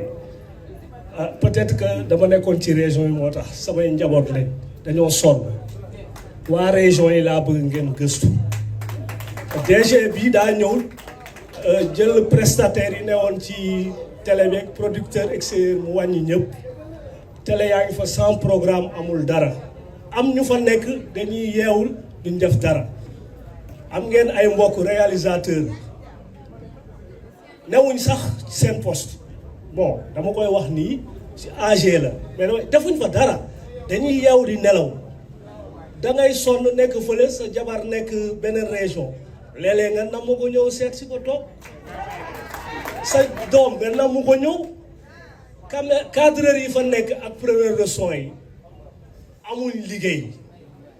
reportage ñëwaat toog bu njëkk ba dañ doon yeewu di alimenter télé bi am ay émission ñuy tourner ay émission di def ay production mais léegi defuñ fa dara te fii parfois nga soxla ñu ne la amul équipe mais ñooñu nekk foofu lu tax duñ leen indi bon bu fekkee DG dafa bëgg a tëj télé yi pour problème de budget moo xam man xaw ma ci dara mais na wax mu leer fan la jëmee télévision régionale yi agent yi fa nekk dañoo démotivé bëggatuñ sax liggéey bi defuñ dara ils sont payés à ne rien faire léegi nag ngeen wax boole ko seen revendication yi soit télé yi day redémarrer comme ni meloon ñu bàyyi leen fa ñu liggéey wala télé yi doxatul ñi nga xam ne ñu ngi fa defuñ dara ñu indi leen fii am nañ fi njëriñ man daal loolu laa bëggoon ngeen boole ko seen revendication maa leen nuyu di leen ziar. Jarama, merci beaucoup Seydi Ba. Alors Sokhna Fatou kon je me déplace vers vous voilà waaw kon ma ngi ñëw notre sœur Adja Fatou Sarr de la radio. Enfin, la première parole féminine, quoi. Salam alaikum mbooloo mi salam alaikum secrétaire généraux yi maa ngi leen di nuyu di leen sant di leen gërëm aussi ci li ngeen initié mu doon mobilisation bu am solo te il était temps boo gisee ma wax j'avais pas décidé de prendre la parole léegi nii tuuti daf ma def benn remarque et il n'est pas la première personne à faire cette remarque ku xamoon Adja Fatou il y a quelques années ak Adja Fatou tey jii boo ma xoolee xam ne wéruma et c'est en partie à cause de ce qui se passe dans cette maison et c'est déplorable. Je m'explique. Tey jii on est un personnel très réduit très réduit charge de travail bi dafa yokk mënatuñu man personnellement mënatuma dañ lay programmation yoo xam ne dafa metti on travaille 6 jours sur 7 et parfois il peut arriver doo am jour de repos ci semaine bi te ku nekk xam na ni loolu dafay day détériorer santé nit lan moo ko waral tey ñu bëri ñoo xam ne ñu ngi nekkoon ak ñoom nekkatuñu fi seeni contrat à expiration ñu wax leen renouveler ñii soit CDI ñii amoon ay contrat ñu arrêté ko ñi ngi toog seen kër sans explication te ñun bu ñu laajtee bu ñu interpellé ana nit ñi on nous dit xamaguñu parce que le DG ne s'est pas prononcé bi ñu ko interpellé il nous a rien dit. Essayons de porter ce combat parce que ces gens-là yi toog seen kër kenn gënu leen mën liggéey bi donc amul critère boo xam ne mën nga ko taxawal pour wax ni lii moo tax ma arrêté ko s'il y a d'autres explications nañ ñu ko wax parce que ñi nga arrêté ña ca des toog ñoom la liggéey bi di këppwaat seen kaw à commencer par man mii tollu naa foo xam ne mënatuma matinal bi buñ la xëyee programmé la tu te réveilles à 3 heures du matin 4 heures oto bi jël si la tu travailles ba yenn heures yi mënultul nekk nañ waxante dëgg qu'on équilibre te am na ñoo xam ne dañuy toog seen kër yi liggéeyuñu ñooñu toog seen kër yi liggéeyuñu bu fin du mois ñoo njëkk ci banque yi mais c'est déplorable nañ ko waxante te dee boo noppee nag ba xëy ñu suul la car la ak 50 000 comme on dit mooy chanson bi duñu ko nangoo ci tey duñu ko nangoo ci ëllëg. Et la deuxième chose bi ma bëgg a souligner du ma ko noppi waale mooy nag fi nga xam ne fa ngay liggéeyee qu'on puisse dire que ni tu te sens bien là-bas te loolu pour mu am il faut que nga nekk dans de bonnes conditions aussi RTS réputation bi mu am par rapport aux autres médias mooy lan on a toujours été à la tête ba léegi nii loolu moo ñu topp boo nee RTS laay liggéeyee on pense que ni tu es une personne pénale amul dara loo manqué et pourtant tey ñun daanaka ñoo gën a néew salaire ci sphère médiatique par rapport ak public bi bu ñu demee ba yenn instance yi nga xam ne moo fi taxaw ci kër gi pour lan pour tout simplement accompagner personnel bi pour seen épanouissement mënatuñu sax dem lépp plombé. Pourquoi? Parce que ku nekk da ngay taxaw naan directeur général lay xaar mu tontu na ba ci ñun ñii di jigéen ñi suñu amical doxatul te pourtant suñu amical moo waroon mën a dox jàppale ñu si suñu épanouissement mais dañuy dem di bootu ci yeneen amical. Je donne l'exemple de l'amicale des femmes du Soleil, je donne l'exemple de l'amicale des femmes de l'APS. tey ñoom ñooy organiser ay activités ay randonnées pédestres entre autres du ñu woo ñuy dem di bootu ci ñoom dañu koy bañ tey. Il est temps pour que RTS tour bi mu amoon mu dellu fa te ñun ñoo ko war a porter. Commençons par changer les bureaux de ces instances ñu dem jàkkaarloo ak le DG waxtaan ak moom wax ko suñuy bëgg-bëgg mu accompagner ñu dans l'épanouissement parce que loolu tamit mooy accompagner ki nga xam ne mooy liggéey wasalaam. Merci beaucoup ma sœur. Nous donnons la parole à Pape Cheikh de Papis Diallo. Papis bien sûr, mon concitoyen thiessois. Papis toujours aussi élégant. Merci. Mesdames et messieurs, mbokki camarades, bonsoir. Ñu nuyu les secrétaires généraux. Je vais commencer par rendre un vibrant hommage et lui adresser mes félicitations. Kenn ku jóge ci kër gi RTS bu demee ba nekk secrétaire général SYNPICS national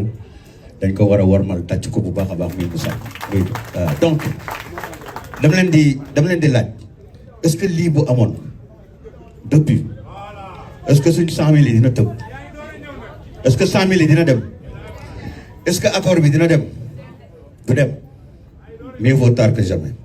Merci au SYNPICS, merci à la synthèse, merci au SYNPA. li may ñëw lu bëri wax nañ ko fi mais damay surfer un peu sur le même tempo que sama consoeurs et sœurs ma attirer attention secrétaire généraux yi daaw ñii ñu arrêté ñëpp seen contrat te ñu tudd leen fii dañu nekkoon ci biir at bi mais bu ñu fàttalikoo daaw décembre man li fi amoon hécatombe laa ko tuddee woon parce que ñëpp lañu arrêté woon donc il faudrait en amont qu'on prenne toutes les dispositions nécessaires parce que boo demee RSI boo demee télévision boo demee leneen c'est des techniciens jeunes sortis de l'école qui travaillent avec détermination avec abnégation ñoom ñoo yore liggéey bi te ñooñu ñëpp ay prestataires lañ te décembre bii la ñuy jeexal c'est important nañ ci bàyyi xel ñi am CDD ñu ëpp ñi am contrat de prestation ñu ëpp décembre la ñuy jeexal et c'est des jeunes parce que avant booy dugg RTS da nga daan am plan de carrière mooy maanaam tu peux trimer tu peux mun nga xossu mais du garaaw parce que da nga naan l'objectif mooy dinaa dem ba am CDI ñu bëri fii RTS ay cachet yu minable lañ commencé ay 20 000 après ñu fay la 50 000 daal di dagg 2500 yi muy 47 500 nga avancé nga dem ba 100 000 nga am yaakaar ni da ngay dem CDD boo jógee CDD nga dem CDI loolu mooy plan de carrière au moins mais loolu amatu fii ces gosses ils viennent travailler mais avec benn affaire seen benn boulot d'étranglement buy nekk seen kii non maa ngi dem mais décembre léegi mu ñëw tu commences à compter les jours la confiance n'est plus de mise xam nga et y en a qui se sont mariés entre-temps il y en a aussi yoo xam ne jël nañ ay engagements entre-temps c'est vrai qu'il y a eu un bond au niveau de la rémunération parce que ñi am contrat de prestation am na ñu ci am peut-être 300 000 mais de grâce nañu xeex pour que ñi nga xamante ni c'est des jeunes nekk ci rajo bi ak télévision bi di fighting nañ leen conserver parce que la maison en a besoin parce que quand même j'ai dit lors d'une réunion du conseil des délégués une entreprise comme la RTS comment la ñu mën a ñëw toog ba à la dernière minute on arrête des contrats on évalue on essaie de voir kan la ñuy jëlaat je suis désolé loolu yëpp c'est un travail qui se fait en amont nga teg nga ne avec les directions sama ressources humaines lii laa soxla direction yi département yi wax la on manque de tel de tel, d'un cadreur ici, d'un machiniste ici, etc. Nga xol nga évaluer par rapport à ce budget sur le plan financier, nga def une bonne évaluation. Ñu bay ngir yalla xalé yi ces jeunes là sortis de l'école am yaakaar ñeneen ñi ñuy wax fii ñooñu commencé woon di def un travail exceptionnel titanesque nga xëy ñu ne la tu rentres à la maison avec un bout de papier mais de grâce quand même ñun am nañu CDI mais nañu xalaat ñu nekk ci ginnaaw aussi et c'est important donc je voulais attirer votre attention sur ce fait beneen bi on va me taxer de régionaliste je suis régionaliste jusqu'au bout des ongles et je l'assume régions yi nañ jóg ci ñoom dans les régions chef de département bu ñu fa teg wala chef de service tu avais un petit budget matul sax ay 300 000 pendant des mois c'est-à-dire bu dara yàqoo bu bouché bu defee dara wala yooyu moom ngeen daan jël mais caisse boobu dañ ko centraliser léegi c'est-à-dire ku soxla 1000 francs wala 1250 da ngay laajte fii ñu statuer ko doog la ko mën a yónnee maintenant ana seen autonomie de gestion et de fonctionnement la RTS lui il l'avait dit le 1er mai SG service public là sénégalais yi ñoo ko moom je pense que suñu ubbee dans chaque région c'est pour aller mettre la RTS à la disposition des populations et jouer la carte de la proximité et surtout également de l'équité territoriale mais boo leen yóbboo ci région yi yu fay agent ñu toog seetaan leen parce que seetaan lay mujj je vais vous donner un exemple la radio de Kaffrine depuis 2-3 mois amuñu ndox il n'y a pas d'eau dans cette radio-là donc les régions sont laissées à elles-mêmes à mon humble avis et je voudrais vraiment attirer votre attention sinon agent RTS yi gàcce ngalaama malgré toutes les difficultés le travail se fait de manière titanesque grâce à votre abnégation votre détermination votre foule votre fayda votre volonté votre courage liggéey baa ngi dox tàccu leen seen bopp bu baax a baax a baax alors je pense que aujourd'hui war na nekk le début d'une nouvelle histoire pour les partenaires sociaux pour l'histoire syndicale de la RTS unissons-nous unis ensemble nous vaincrons je vous remercie de votre aimable attention. Merci beaucoup. Je pense qu'on se dirige doucement vers la fin de cette assemblée générale parce que pour les insulaires il faudra prendre la chaloupe pour ceux qui veulent rallier Kounoune pour d'autres les Thiessois les plus endurcis Abibou. Alors voilà une deuxième voix féminine Fatmata Savané qui va prendre la parole. Amounio. Bon, vous savez l'élégance des grandes dames là faut pas yàq quoi ni mu toogee nga bëgg ma yàq ko kon baax mon nga bay toogaay bi dafa rafetoon na kay asalaamaaleykum maa ngi leen di ziar bu baax a baax di nuyu sama grand yi duma lim nag parce que day bëri di féliciter Youssou ci initiative bi parce que c'est une très belle initiative c'est vrai que nag li ñi wax fii yëpp dëgg la mais ñun man de première préoccupation bi mooy suñu tour bi kañ lañ ciy dem xat nañu tàng na amuñu clim te sonn nañu te bañ koy tabax pour ñun la woon loolu déjà il faut ñu wax kañ la ñuy toxu ak kañ la ñuy am studio yu baax parce que ñu ngi jëm ci kaan bi war nañoo am studio yu yanj yu baax pas ay bricolage defe naa ñun loolu soxlawuñ ko on n'a pas besoin de bricoler on a besoin d'avoir nos studios et d'y travailler parce que la CAN c'est un très grand événement donc war bëgg nañu dem ca tour ba les gens qui sont à l'ancienne war nañu mën a ñëw ci kër gi maanaam ñëpp retrouver wu parce que lii bi ñu koy def c'était pour ñu am une seule et même maison ba pare ñu am lu ñu bëgg c'est-à-dire de l'espace mën a am épanouissement mën a liggéey mën a joxe li nga xam ni mooy rendu mais malheureusement man li ma jàpp mooy RTS dafa mel ni bëgguñu ñun lu baax wala boog amuñu njiit yu ñu bëggal lu baax loolu tamit c'est un problème bëgguñu sax kuy liggéey maanaam nga am mérite di liggéey sax dafa mel ni yow da nga leen di déranger loolu sax problème la si ñoom loolu nag nekk loo xam ne je pense que tey jii kër gi fu ñu toll mooy ñu defaru ñu taxaw nekk benn ñu jëm ci li nga xam ne mooy essentiel c'est-à-dire que ni ñun lu ñuy daw nii dawatuñ ko sax pour ñun parce que defe naa ne ku passé ñaar fukki at ci kër yow daxatoo dara ñi nga xam ne ñoo nekk suñu ginnaaw ñëw bees tàkk xale yi defe naa ñoom la ñu war a xeexal liñ leen di xeexal teg leen ci condition d'épanouissement yu baax teg leen ci action yoo xamante ne dootuñu rëccu ñun li ñu rëccu parce que man kat bu démb doon tey ba ma fi amee 10 ans laay dem sama yoon tey nag rëccu naa bu baax a baax te xam naa ne du man kese maa rëccu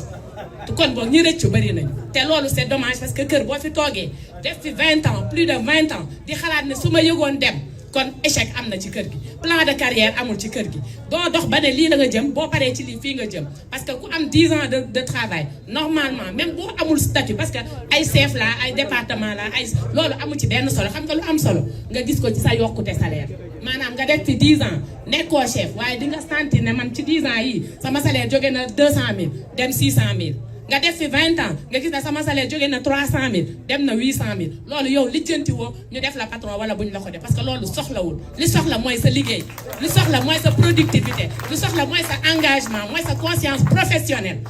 professionnelle boobu nag ñi ko am tey jii ci kër gi buñ leen compter anciens yi lay doon wala anciens yi lay doon parce que toog mu leer la ne lii su ma demee mu yàqu sa heure jot doo ko fa bàyyi mukk danga koy def même bu dee dangay toog ba guddi danga koy def am na ñoo xam ne xamuñu lool heure bi jot na damay dem li ma fi warloo woon dem naa loolu nag ñi ko xam bariwuñu conscience professionnelle boobu nañ ko jàngal xale yi nañ leen ko inculquer mais surtout nañu xam ne kër gi ñun ñoo ko moom parce que fii kat liñ fi def yaakaaruma keneen ñëw di ko fi def lu metti nag ku expérience 20 ans kenn du ko këf di ko yóbbu danga koy dund ba pare soog koo am loolu nag kenn mënu ko changer comme nag mu leer nit ñi dañu bëgg kër gi di ko dund di ci def lu ñu mën ñun xamuñu luy xarmat xamuñu luy dem gauche xamuñu luy dem droite xamuñu luy liggéey fii liggéey fële xamuñu luy am salaire fii jaar fële di wut ay projet defuñu loolu kër gi la ñu jox suñu bopp A ba Z qu'on nous le rende au centuple parce que dañ ko mérité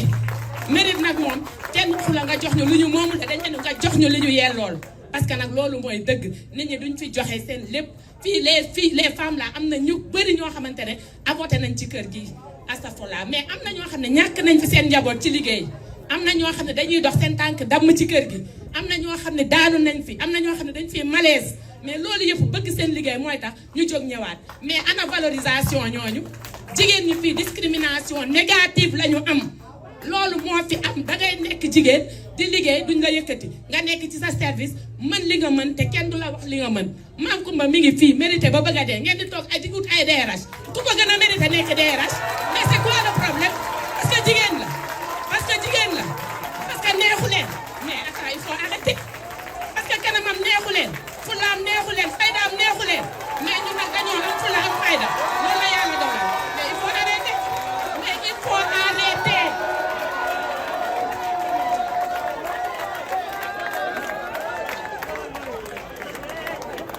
Je vous remercie. Merci beaucoup. Merci beaucoup jërëjëf. dafa mel ni mbir yi neex na de lan laa si war a teg man Fatoumatta Sawara neexu leenam kenn bañu ko Mame Coumba neexu leenam kenn bañu ko yéen ay jàmbaar ngeen alors donc pour dire que l'excuse du il n'y a pas encore un DRH ici à la RTS, excusez-moi du terme, c'est une excuse bidon. Il y a suffisamment de cadres dans cette maison pour occuper tous les postes, pour qu'on ne puisse même pas sentir le besoin d'en importer. Et aujourd'hui, c'est la situation que nous vivons dans cette maison. Et ça encore, c'est du mépris pour les compétences internes de cette maison. Quand on parle de transversalité, je pense que la RTS, c'était vraiment l'exemple le plus parfait. Dans tous les corps de métier de ce pays sont représentés ici à la RTS. Donc, venir pour dire non, il n'y a pas de compétences, peut-être pour ne pas donner certains postes. Vraiment, lolo, Taoul Fenn, encore une fois, c'est du mépris. Et restaurer encore une fois, monsieur le directeur général, la dignité, l'estime de soi des agents de la RTS et ils vous le rendront au centuple. Maintenant, vous continuez à nous mépriser, vous nous trouverez sur votre chemin. On ne se laissera pas faire parce que nous sommes des agents de la RTS. Voilà, ça c'est clair. Alors donc je donne la parole à Habibou Mbaye, qui a juste quelques mois été là à ma place. Habibou, certainement l'un des derniers interlocuteurs, donc plutôt intervenant de cette assemblée générale. Et grand chef Ndao, voilà, qui se prépare. Habibou.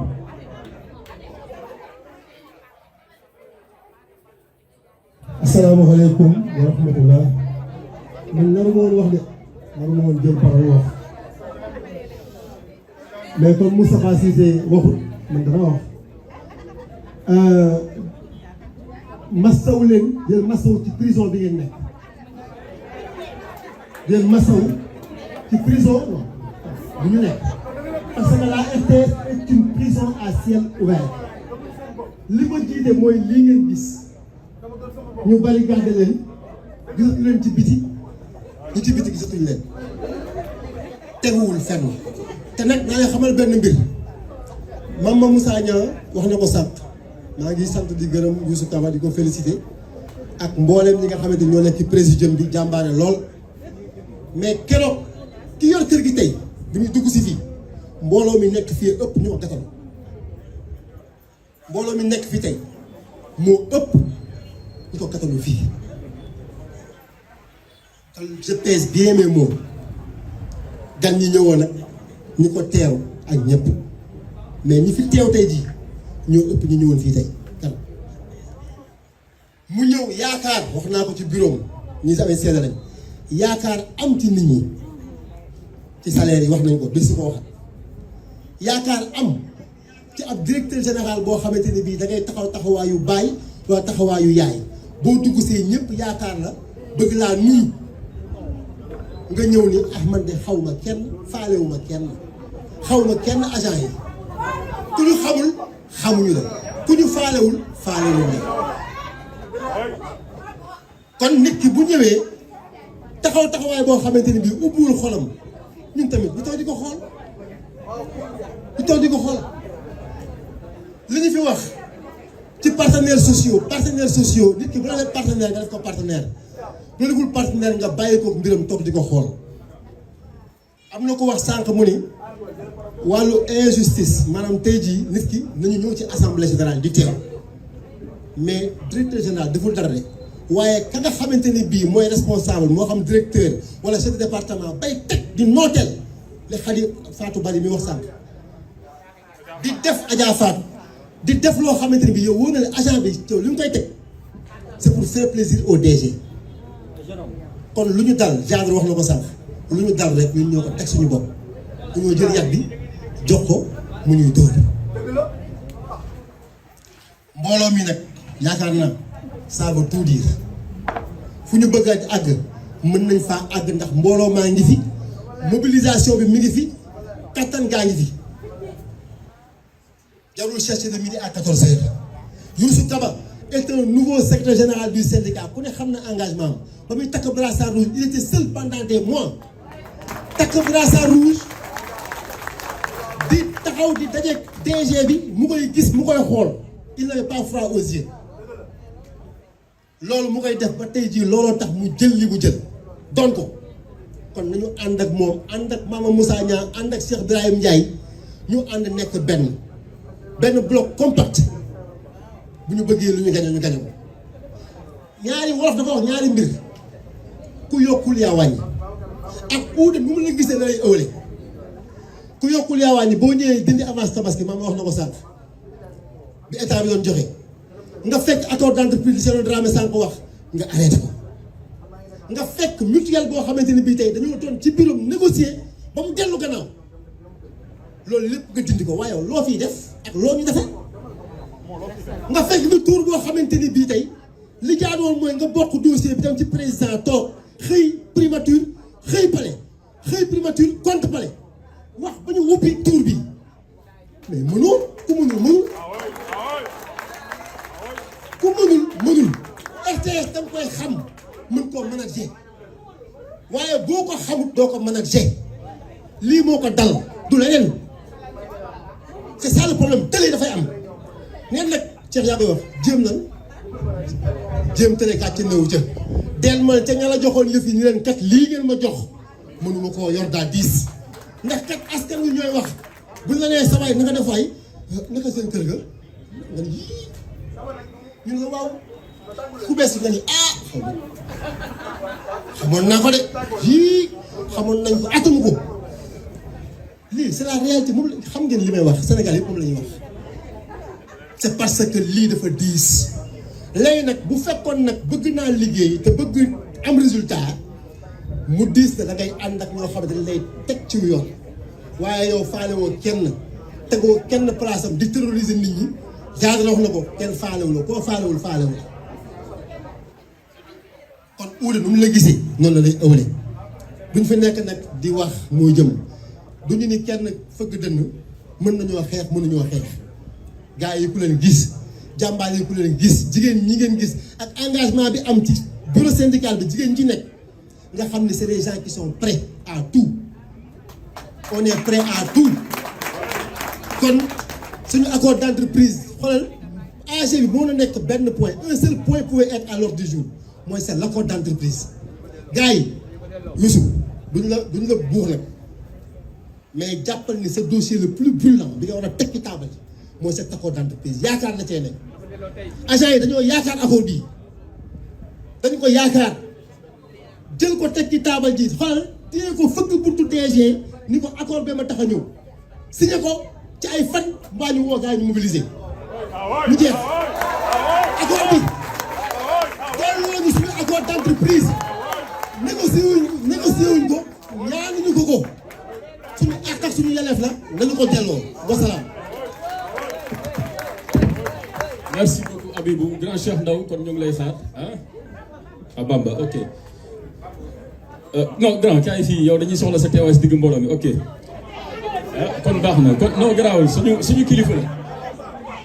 non suñu kilifa la bàyyi ma ñaa la si taxaw noonu ok donc je pense que li nga wax mooy dëgg Thierno Dramé li wax aussi il a parfaitement raison élément de langage yi bu si juum ñun demandé wuñu augmentation de salaire encore une fois qu'on nous restitue nos acquis loolu lañu laajte pas plus naka la ok grand chef Lo asalaamaaleykum mbokk yi non waaw wax nga dëgg moom mooy dàq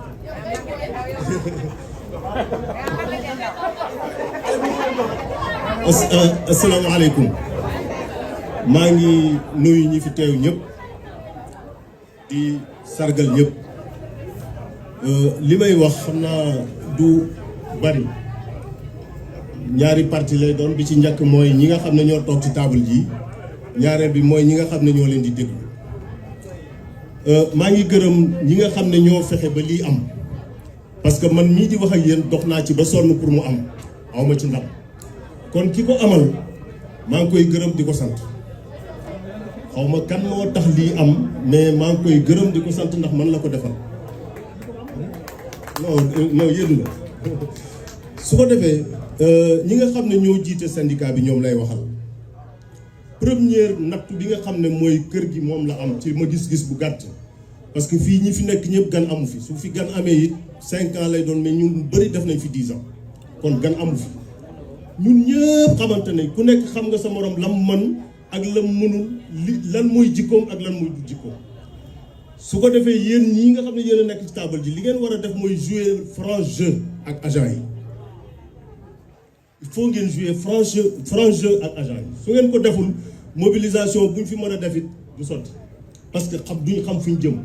nit ki bu la jiitoo da ngay xam fi mu jëm mais nit ki bu la jiitoo ba pare xamoo fu mu jëm yow mi topp ci gannaawam da ngay sonn loolu moo ñu dal parce que dañoo am benn moment ñi jiitu ñëpp fi ñu jëm bopp nit ñi xamuñ fan lañ jëm ba ñu agsi fi su ko defee nag yéen ci seen wàllu bopp loolu sas la ci yéen ñaareel bi mooy ñi nga xam ne ñun la ñu jiite mooy nit booy ànd ak moom da ngay ànd ak moom ci dëgg nit booy ànd ak moom da ngay ànd ak moom ci dëgg parce que raay-raayal bayal ci ay loo xam ne benn nit moomu ko ñaari nit moomu ko société bi yépp ko moom nit ñi dañ ci war a ànd ci dëgg su ko defee bu ñii jiitee ci dëgg ñii ànd ak ñoom ci dëgg lépp loo xamante ne bëgg nañ ko mën nañ ko am loolu mooy sama gis-gis bu gàtt su ko defee lii ci gàttal moom laa am lu ma leen doon wax pour yéen ñi jiitu ak ñi jiite su ko defee buñ ko defee alquran yàlla ci alquran faate ba mi na jënati wanaa si amul fenn yàlla waxee ku wax ma fay la amul fenn fu ñu waxee ku wax ma fay la jëf rek wax ji daanaka jarul bari na ngeen fexe jëf pour am li ngeen bëgg te jëf nag ci xel lay lalu fët xërëb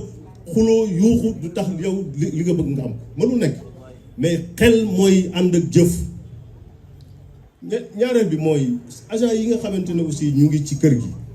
dama leen di ñaax ñu dellu yokk seen aliwo parce que jamono ngi ñëw ci kanam tuuti yàggatul il faut nit am xam-xam pour mën a liggéey fii man maa leen ko wax faut nit ñi yokk seeni aliwo pour mën a mériter wala nga mën a def lépp lu ñu la sant ëllëg ci biir kër gi loolu aussi baa ngi koy ñaax agent yi bon bi ci des nag mooy ci wàllu direction générale ak directeur yeeg nañu xam ne fii directeurs yi yëpp ak agent yi amul gan ku fi nekk man toujours dama koy wax mennum gan moo fi nekk muy Pape Alé Niang ñi ci des ñëpp ci kër gi lañ juddoo fi lañ yaroo fi lañ màggee fi lañ juddoo fi lañ yaroo fi lañ màggee donc problème bu ñu mënta régler ñaar moo mën a nekk ñoom ñu suivre système bi wala ñuy sàmm seeni place ñaar yooyu rek moo fi mën a nekk ñu suivre système bi wala ñuy sàmm seen place loolu nag ñoom ci seen wàllu bopp nañ bàyyi xel ne ñii ñu nekkal ñoom la woon tey démb tey ak ëllëg il faut que ñu am benn comportement boo xam ne lépp lu ñu bëgg daañ ko mën a def loolu daal ci gàttal président xaw ma les présidents ñii loolu la amoon lu may wax di leen ko dénk da ngeen di wax seeni militant dëgg di leen wax dëgg ba pare bañ a bàyyi xel seeni poste ci li ngeen di wax c'est important doo jiite nit ba pare di xool sa poste pour bàyyi xool sa poste place bi nga toog fàtte kële non bu leen seen poste gënal ñi ngeen jiitu ñi leen nañ leen jiital seeni poste da ngeen bàyyi xel loolu su ngeen ko defu rek yéen a ngi ci loo xam ne defu leen ci yoon wasalaamaaleykum wa rahmatullah. Le grand, merci beaucoup, jërëjëf, merci pour cette belle intervention pleine de sagesse. Je pense que il y a plus de volontaires pour prendre la parole. Hein? Non, vous allez clôturer dans le même sillage. Ils ne maîtrisent pas les règles encore. Hein? Non, on est dans le milieu syndical, là, c'est la démocratie. Aïe, patron de quoi là? Ça se passe bien comme ça. Il doit parler. Ok, comme ça. Merci beaucoup. Non, comme on est encore dans les questions diverses, donc il est bon quand même de revenir sur certaines situations qu'on est en train de vivre ici à la RTS. C'est le cas des prestataires. Moi, je prends la direction de la radio et la direction de la production. Mama Niang wax na fi tudd na fi ay tur ñi nga xamante ni ay techniciens lañu nekk dans une situation de CDD ñu xëy coupé ko te ñëpp xam nañ ni RTS avant nga am CDD jaar-jaar bi ngay am ñun xam nañ ko c'est la culture RTS xam nañ ko même bu fekkente ni c'est en droit d'arrêter un CDD mais il y a ce qu'on appelle l'équité et l'humanisme loolu moo war a jiitu si lépp entreprise bi le social mënuñu koo jël teg ko de côté parce que quelqu'un qui est là pendant 10 ans il a su construire une vie voilà bi muy dugg fii xale bu ndaw stagiaire bay màgg di dem situation bi di améliorer ndànk-ndànk muy dem ba takk jabar ba fonder un foyer muy góor muy jigéen nga xëy arrêter contrat parce que nga ne yow yoon may na la ko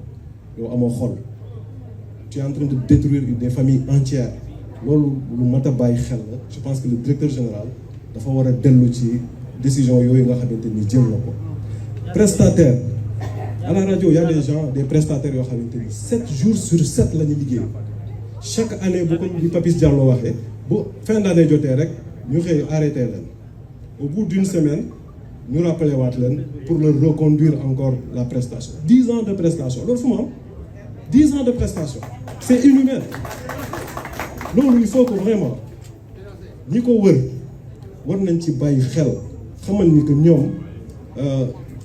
situation familiale bi ñu am wala situation sociale bi ñu am ñoom ñi nekk ci situation boobu noonu lu mel noonu la ñuy dund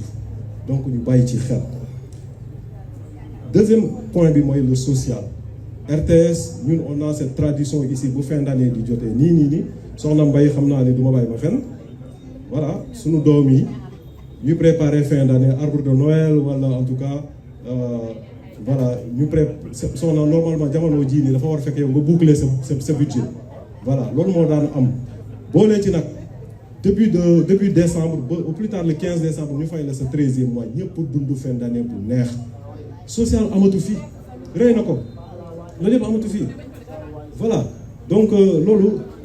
dafa bokk ci performance liggéey Adja Fatou Sarr wax na ko fii nii à travers les amicales des femmes et d'autres amicales qui sont là bu leen gëstoo rek xam ni lu bëri mën na wàccee tension mën na taxaw sax direction générale ci yenn responsabilité donc il faut que ñu bàyyi xel ci yooyu noonu.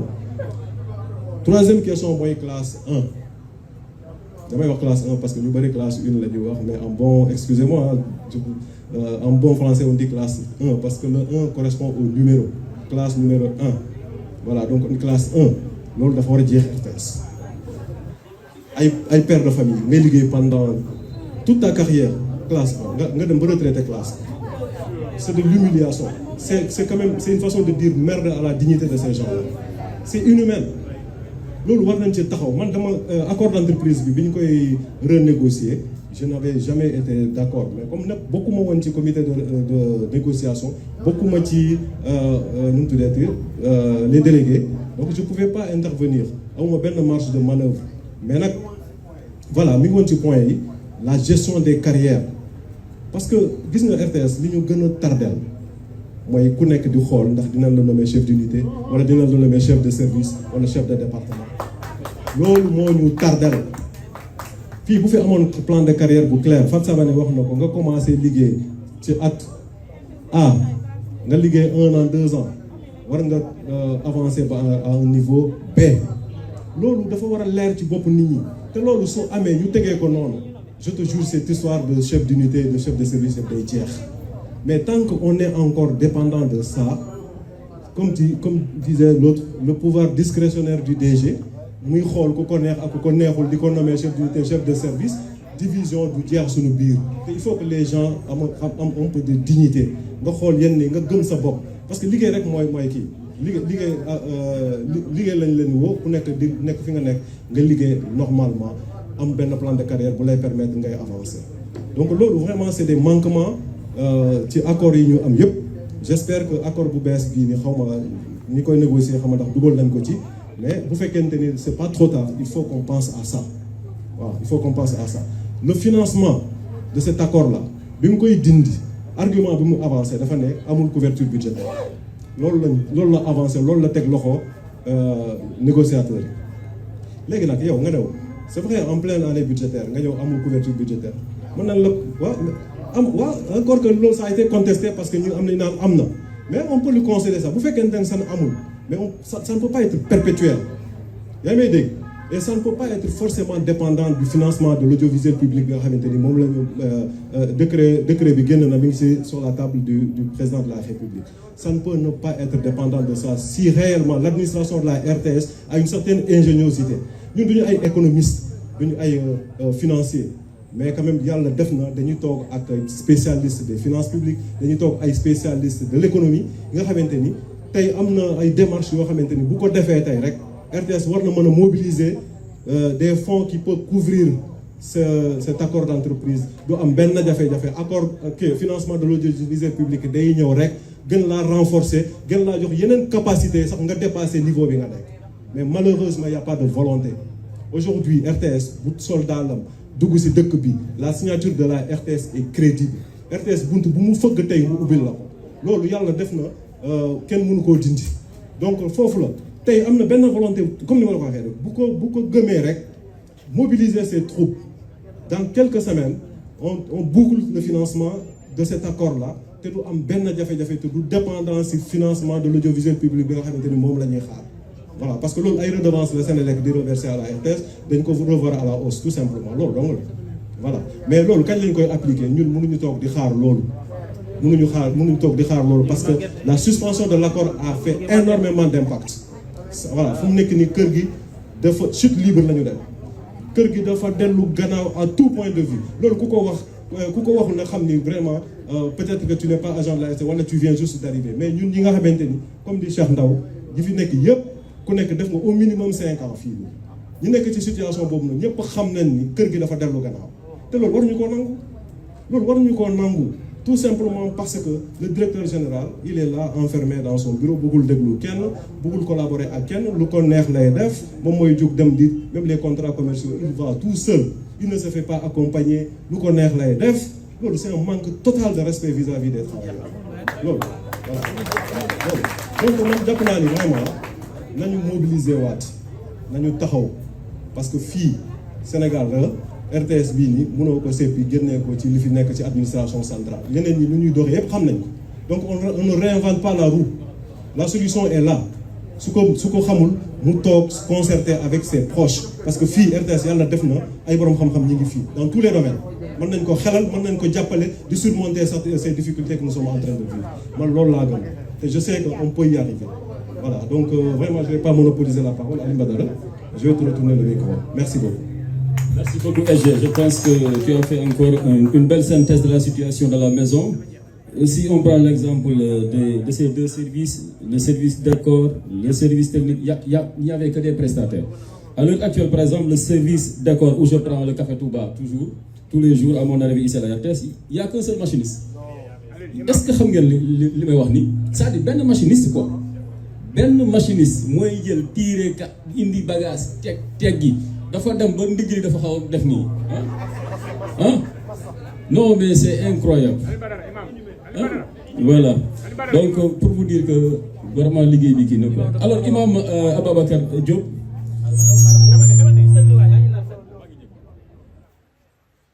Et je voulais parler de Augustinho. Il ne me l'a pas signalé, hein. Man madame may gisal sama bopp. Juste, j'ai donné cet exemple. Il ne me l'a pas du tout signalé pour que ñëpp xamee ko noonu. Donc pour vous dire le travail herculéen qu'effectuent les agents de la RTS pour maintenir cette maison à flot. Ñii, ils méritent autre chose que du mépris. Voilà. Imam. waaw maa ngi nuyu ñi fi teew ñëpp di ñaanal Youssou Kaba ak ñi mu àndal ci liggéey bi yàlla na leen yàlla defal jàmm. Man nag dafa am ay questions yu ma bëgg poser mais questions yi bala ma koy poser dama bëgg ñun ci suñu biir ñu bëggante bu ñu bëggantee ba noppi ñu nawlonte suñu nawlontee ba noppi kenn ku ne teraanga bu sa moroom am nga yéene ko loxo bi benn loxo la mais baaraam yi yemuñu mais Moustapha bu fekkente ne maanaam dama jékki-jékki ñëw gis ne fii nga gaare benn 4x4 bu bees 0 kilomètre may lijjanti foo ko jëlee parce que jàpp naa ne maa Moustapha Cissé ñoo liggéey fi ndàngam sàngam léeg-léeg sax mu jaral may xool naan pour yi yàlla na peer loolu moo am ci kër gi xol yi ci boppam lanu war a defaraat kenn ku nekk yéene sa bopp li nga yéene sa bopp question yi may posé Alioune Badara mooy dama gis ni président bu dee voyage du APS dañuy dem Soleil dañuy dem télévision dañuy dem rajo Sénégal lu tax ñu dem c'est une question que je me pose. Le président de la République qui voyage ñu war a mën a jël benn Ibrahima Sadi wala benn journaliste bu nekk rajo mu def correspondance wax ba noppi daan ne Ibrahima Sadi depuis Washington pour rajo Sénégal mais war na mën a ne avion présidentiel dafa yaatu APS dañuy dem Soleil dañuy dem télévision dañuy dem mais rajo duñ dem man loolu jaaxal na ma bëggoon naa ñu raxas sama xel. ndax lu toll ni rajo Sénégal président di voyager te du dem man jaaxal na ma beneen bi mooy dafa am métier yu ne ci kër gi yoo xamante ne mun deful ndànk Alioune Badara ñun ci ni ñuy comporté woo dafa am métier yu ne ci kër gi yoo xam suñu deful ndànk ñun danañ ko rey te y a des gens qui sont payés pour ça. Je parle sur le contrôle de Thior preneur de son prise de son dafa am solo mais bu fekkee ne mission dafa am. ñu jékki-jékki ne caméraman bi jógal ne mais damay jël exemple ci mbeng mi ne woon fii damay jël exemple ci moom mbeng mi nekkoon ci biir reportage Thierno Dramé am na lu mu mës a def loo xam nga kan la ko def Viviane Wade la ko def Viviane Wade man kër gi am naa fi 23 ans xam nga faa moo def reportage jot Viviane war a dem États-Unis ñu jox ko équipe te amul preneur de son mbeng wax gars yi ne leen man boo preneur de son ñu ne ko non boo demee zéro Mbengue dem dóor ay image bi saf indi teg gars yi wax mu leen demee tribunal da la yee da ngeen maa war a jox preneur de son ndax avion bi yaatu woon na yéen leen gars yi li war a am mais preneur de son yi ci bari voyagé tunu beneen bi ci des mooy montage métier la moo xam y a des gens qui sont recrutés pour ça mais da ngay gis benn élément journal bi da ngay gis lépp benn nit moo koy signé mais les monteurs sont là ils sont payés pour ça mais boo jógee reportage yow boo jëlee clé bi nga sotti ko une pièce ba noppi mais amal modestie bu tonne nga ñëw yu journaliste bi nga toog xool li nga bëgg def sa tekk ne monteur bi Diouf lii laa bëgg nga dagal ma ko ak lii mais monteur yi dañuy xëy suba ngoon duñu gis dara nga gis benn journaliste boo xam day jël lépp ngar daajoo ko mais te lépp c'est entre nous mais kon Marichou ñun du neex a dimbali il faut kenn ku ne maanaam li nga xamante ne sa morom moom la war a def nga bàyyi sa morom muy def loolu mais man yii moo ma jaaxal ci kër gi li ma jaaxal daal mooy li tax waa rajo doon voyager war nañ ma ci dimbali ak maanaam nit bu mën a voyager tukki ba noppi preneur de son bi ne fii nga ñëw naa ko sa ay voyage bi neex na fi mu toll nii ñi nekk télé seen passeport yi laf cat seen passeport yi dañuy jeex ñuy dëpp rek mais ñun waa rajo màggal ak gàmmu rek salaamaaleykum wa rahmatullah. Merci beaucoup Imam. Imam jërëjëf boo waxuloon du neex macha allah.